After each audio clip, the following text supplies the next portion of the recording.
إن الحمد لله نحمده ونستعينه ونستغفره ونعوذ بالله من شرور أنفسنا وسيئات أعمالنا من يهده الله فلا مضل له ومن يضلل فلا هادي له أشهد أن لا إله إلا الله وحده لا شريك له وأشهد أن سيدنا محمدا عبده ورسوله لا نبي بعده اللهم صل وسلم على سيدنا محمد وعلى آله وصحبه أجمعين.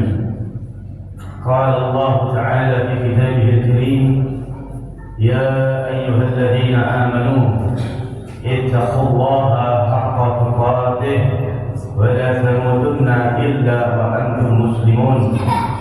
أما بعد، فيا معشر المسلمين، أوصيكم ونفسي بتقوى الله فقد فاز المتقون.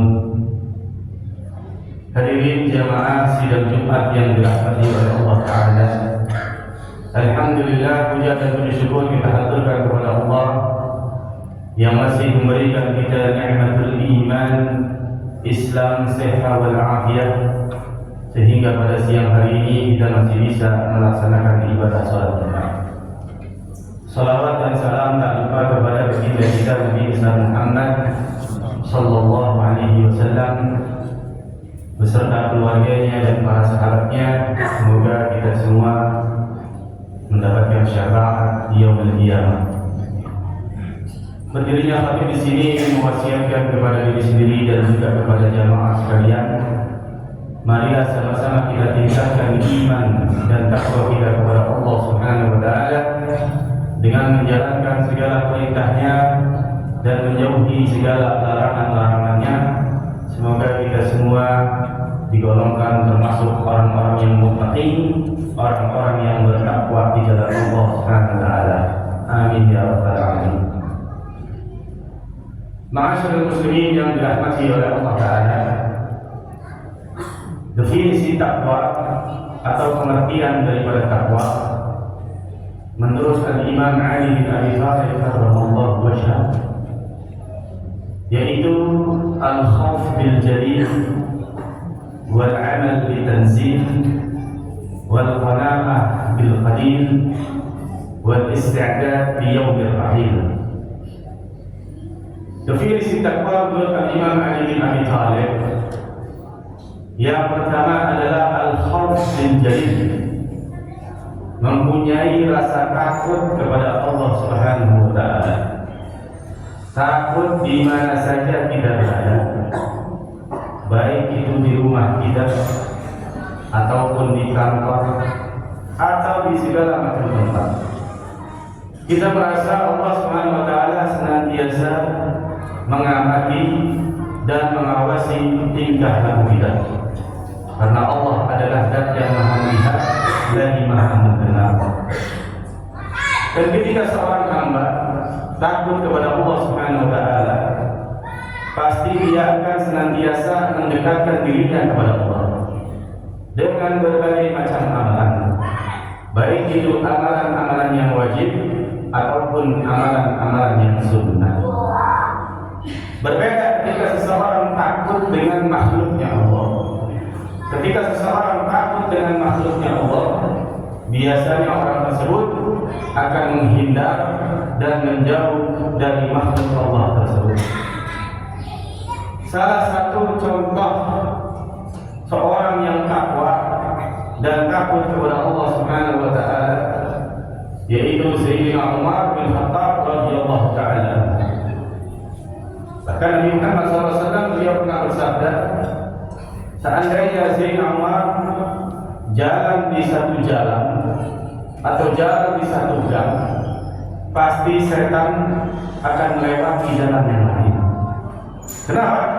Karena setan pun takut kepada Sayyidina Umar bin Khattab radhiyallahu taala. Kenapa setan bisa takut? Karena beliau adalah sosok orang yang takut dan takwa kepada Allah Subhanahu wa taala. Ketika orang takut kepada Allah, maka semua makhluk akan takut kepada Allah. tidak sebaliknya. Kalau orang tidak takut kepada Allah, maka semua makhluk tidak akan takut kepada-Nya. Begitu juga dengan Sayyidina Abdullah bin Umar bin Khattab radhiyallahu ta'ala anhu. Pernah suatu hari beliau melewati suatu jalan. Kemudian di tengah jalan tiba-tiba ada orang yang sedang berkerumun. Ditanya oleh sahabat Abdullah bin Umar, kenapa kalian berhenti di tengah jalan?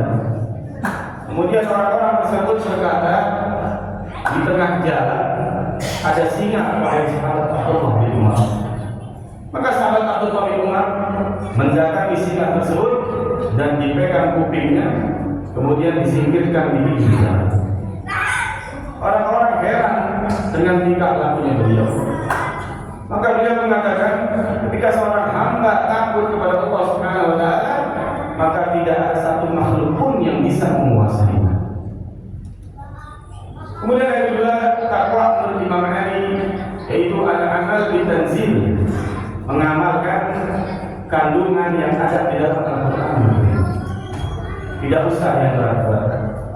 Allah Subhanahu wa Ta'ala memerintahkan di dalam Al-Quran, aqimis salata wa atuz zakat, dirikanlah salat dan tunaikanlah zakat. Maka kita sebagai orang yang bertakwa, kita jalankan salat 5 waktu dan kita tunaikan zakat kita. Allah Subhanahu wa Ta'ala memerintahkan kita untuk ibadah haji bagi yang mampu. Maka ketika kita dikasih keluasan rezeki, maka hendaklah kita melaksanakan ibadah haji. Allah Subhanahu wa Ta'ala perintahkan kita untuk berbuat baik kepada sesama manusia. Maka kita jalankan perintah Allah, kita berbuat baik kepada sesama manusia. Begitu juga di dalam Al-Quran ada larangan. Allah Subhanahu wa Ta'ala melarang kita untuk minum minuman keras. Maka hendaklah kita tinggalkan apa-apa yang dilarang oleh Allah. Allah Subhanahu wa Ta'ala melarang kita untuk melakukan judi, baik itu judi secara online ataupun judi secara offline. Maka hendaklah kita tinggalkan yang namanya perjudian. Allah Subhanahu wa Ta'ala juga melarang kita di dalam Al-Quran di dalam melakukan transaksi riba. Wa ahallallahu bai'a wa harrama riba. Allah mengharamkan jual beli dan mengharamkan riba. Baik itu riba secara online atau zaman sekarang yang biasa kita bilang dengan pinjol, atau riba secara offline. Maka hendaklah kita tinggalkan apa-apa yang dilarang oleh Allah Subhanahu wa Ta'ala. Kemudian definisi takwa yang ketiga kepada Allah, yaitu al-qanaah bil qalil, merasa puas, merasa cukup dengan pemberian Allah Subhanahu wa Ta'ala walaupun sedikit. Tapi ketika yang sedikit tersebut kita syukuri, insya Allah bakalan Allah tambah. La in syakartum la azidannakum, itu janji Allah. Kalau kita mensyukuri nikmat Allah walaupun sedikit, nanti nikmat tersebut akan Allah tambah dan Allah akan lanjutkan daripada nikmat tersebut. Tapi terkadang manusia, jangankan nikmat yang sedikit, terkadang nikmat yang besar pun dia tidak bersyukur kepada Allah Subhanahu wa Ta'ala. Sebagaimana sabda Nabi Muhammad SAW, "Lau kana li ibni Adam wadiyan min malin labalagha thalithan, fala yamlaku jawfu ibni Adam illa turab." Rasul SAW beliau pernah bersabda, kalau seandainya manusia dikasih satu lembah harta, satu lembah emas, pasti dia bakal minta 2 lembah emas, 2 lembah harta. Kalau seandainya dikasih 2 lembah harta, 2 lembah emas dari Allah Subhanahu wa Ta'ala, pasti bakal minta yang ketiga. Dan tidak akan manusia itu merasa puas, merasa cukup sampai tanah masuk ke dalam perutnya. Artinya apa? Kalau dia sudah wafat, barulah dia merasa puas, barulah dia merasa cukup. Tapi ketika sudah wafat, permintaan manusia cuma satu. Hatta idza jaa ahadul maut qala rabbi irji'uni la'alli a'malu shalihan fima taraktu. Allah Subhanahu wa Ta'ala mengatakan di dalam Al-Quran, ketika manusia sudah wafat, mereka minta kepada Allah Subhanahu wa taala, Rabbi irji'uni, ya Allah kembalikanlah aku ke alam dunia. Untuk apa?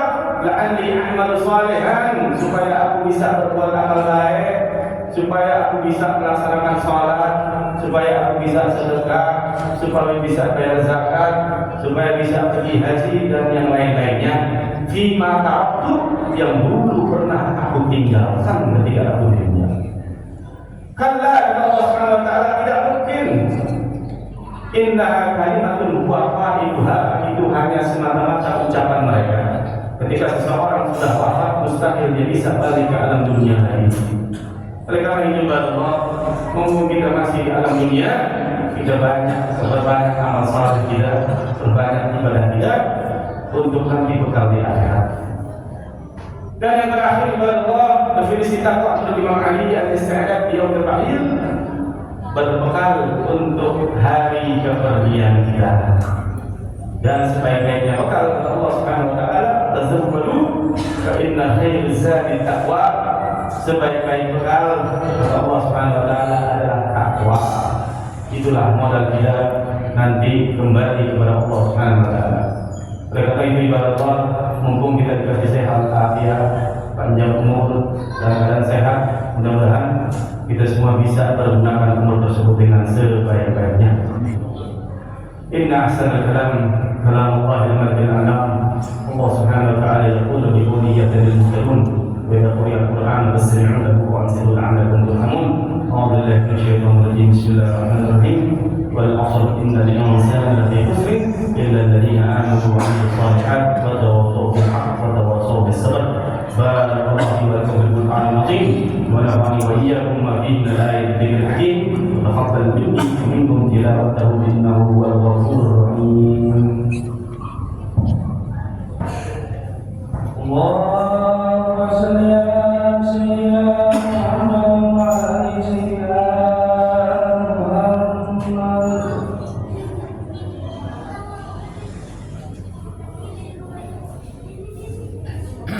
الحمد لله حمدا كثيرا. أشهد أن لا إله إلا الله وحده لا شريك له إرغاما لمن جهل به وكفر. وأشهد أن سيدنا محمدا عبده ورسوله سيد الخلائق والبشر. اللهم صل وسلم على سيدنا محمد وعلى آله وصحبه ما اتصلت عين من نظر وأذن من خبر. أما بعد، فيا معاشر المسلمين، أوصيكم ونفسي بتقوى الله تعالى، فقد فاز المتقون. وحافظوا على طاعة حدود الجمعة والجماعة، واعلموا أن الله أمركم بأمر بدأ فيه بنفسه وثنى بملائكة قدسه، وقال تعالى: ولم يزل قائلا عليما إن الله وملائكته يصلون على النبي يا أيها الذين آمنوا صلوا عليه وسلموا تسليما. اللهم صل وسلم وبارك عليه وعلى آله. اللهم أعز الإسلام والمسلمين وانصر الإسلام والمسلمين واخذل من خذل المسلمين. اللهم آمنا في دورنا وأصلح ولاة أمورنا واجعل اللهم ولايتنا في من خافك واتقاك. اللهم ارفع عنا الغلاء والوباء والربا والزنا والزلازل وسوء الفتن والمحن ما ظهر منها وما بطن عن بلدنا هذا إندونيسيا خاصة وسائر البلاد المسلمين عامة يا رب العالمين. اللهم اغفر للمسلمين والمسلمات والمؤمنين والمؤمنات الأحياء منهم والأموات إنك سميع قريب مجيب الدعوات ويا قاضي الحاجات. عباد الله، إن الله يأمر بالعدل والإحسان وإيتاء ذي القربى وينهى عن الفحشاء والمنكر والبغي يعظكم لعلكم تذكرون. فاذكروا الله يذكركم واشكروا من فضله يؤتيكم ولا يؤتيكم الله إلا كفار.